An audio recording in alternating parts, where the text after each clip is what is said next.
that Nongshim RedForce had.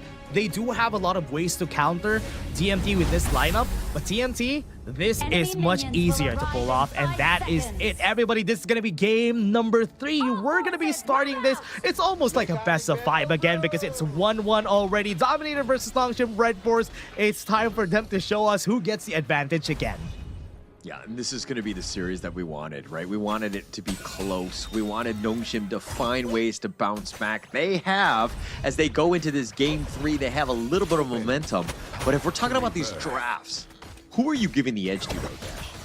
I'm giving the edge to Dominator for this lineup. I do love their composition a lot more because they can fight from different layers, but Nongshim knows how to play around this because they know that TNX is going to have a hard time in the early game.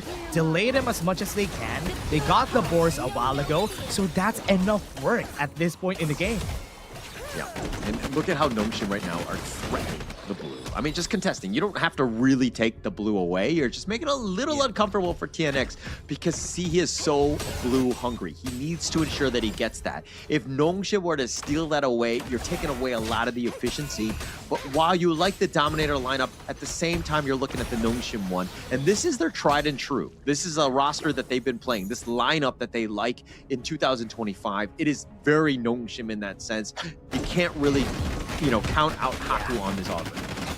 Yeah, we have 2 Weavers on the side of Nongshim RedForce. We have the Silk Weaver, we have the Bond Weaver, and they are going to be going hand in hand here and going to be weaving the things in their favor here for the side of Nongshim RedForce. And looking like Illusion got his first hit from the Silky Imprint. That's looking great. Yeah, and Illusion will play his stock standard like the second roamer, just looking for setup more than anything else, and ensure that the rest of the team can kind of get those kills, because Haku and Siri, they're going to need all of the farm, and they're going to need it fast, especially against Dominator.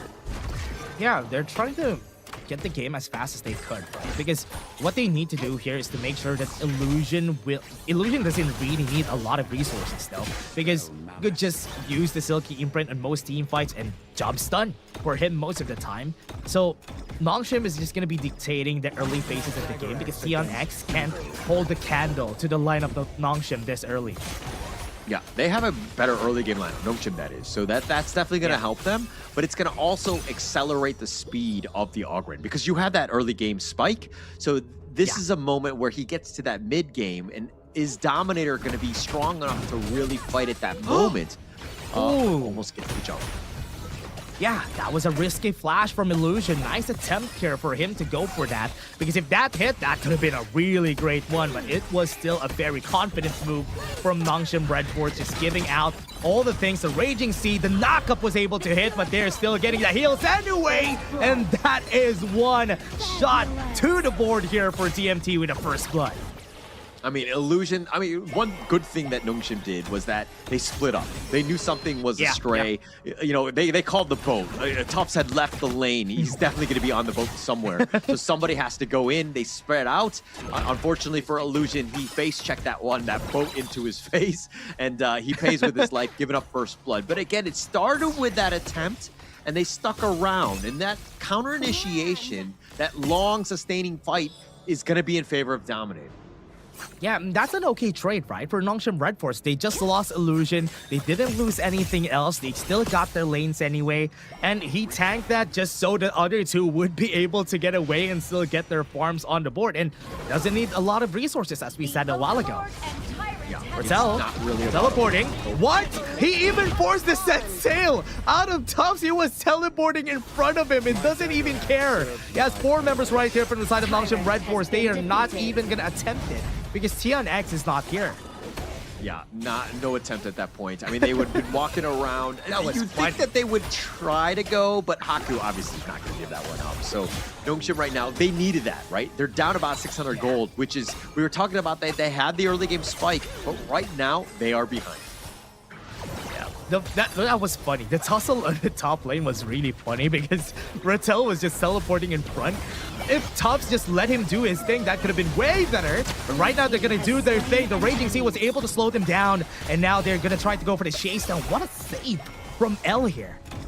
Oh, L has been on point, this game. I mean, the amount of control that he had is like, they had a chance to go for CC. He was looking very low. Haku had his eyes on him, and it was attempting to go for it, but L with the save, just too much. Yeah, and even Jurl got killed here because of the tide coming in from Siri and Namu. And L, man, he was hitting his shots with the Tongfei a while ago, and now you give him another one that does almost a lot of the engages again. That is so good. He hits 3 people with it a while ago. Yeah, and taking that one down. I mean, this is the kills are slightly in favor of Dominator, but it's all about the net worth. I mean, Haku hasn't hit that mark, but he's left largely alone. Nongshim right now are trying to ensure that Siri has a good game too, so they're sticking around. They're using the buddy system to ensure that Siri gets that farm. Yeah, and from what we're seeing here, Venomous Stab already has been built by Drill. They're gonna go, oh, and flash! And Tubbs is gonna be the target with a set sail. Still got the knock-up, Sprightening boost just to go for the shield. They use all their ultimates, time for them to go. Went in for the flash with the Raging Sea. But that is a nice attempt here from Nongshim.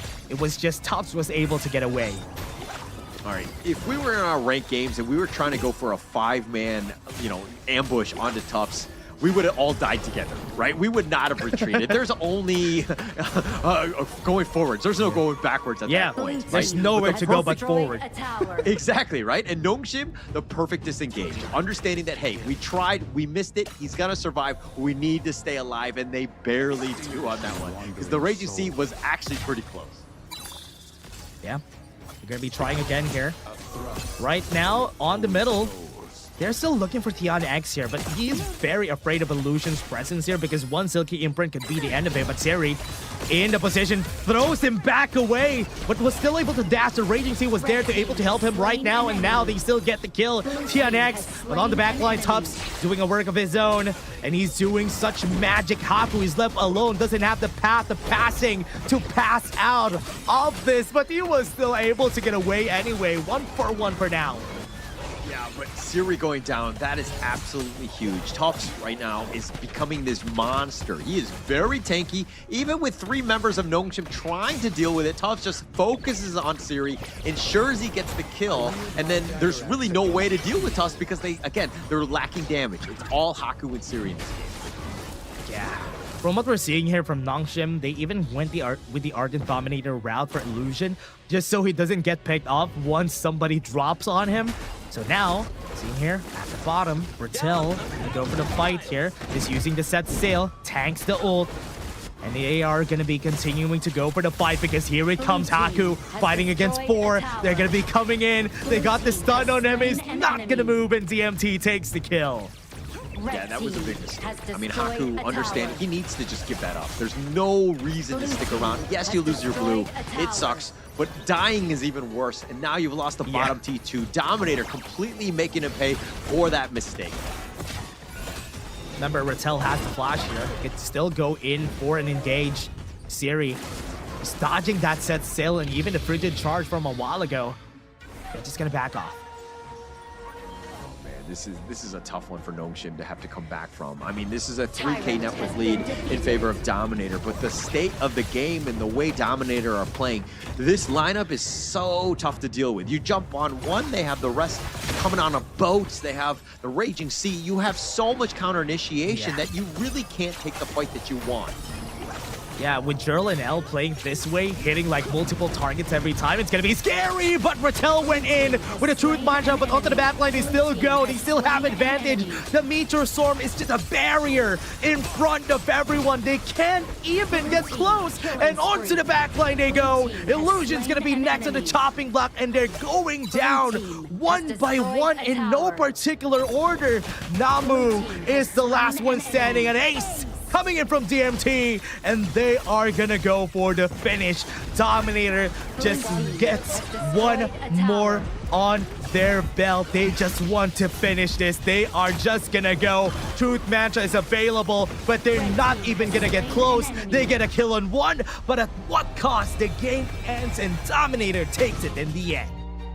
Yeah, just too strong in the end. Dominator, and this is kind of why we're like, there are question marks on the Nongshim side because Rattel, while he did try to make that initiation with that truth, but the rest of the squad weren't on the same page. They weren't there to help support. And then once it's a botched initiation, everything crumbles from that point. You were not at that critical mass where you're able to just steamroll people. Haku's not that tanky guy. He was just trying to stay alive. There was a tough spot for them to be in, and all because Rattel went a little too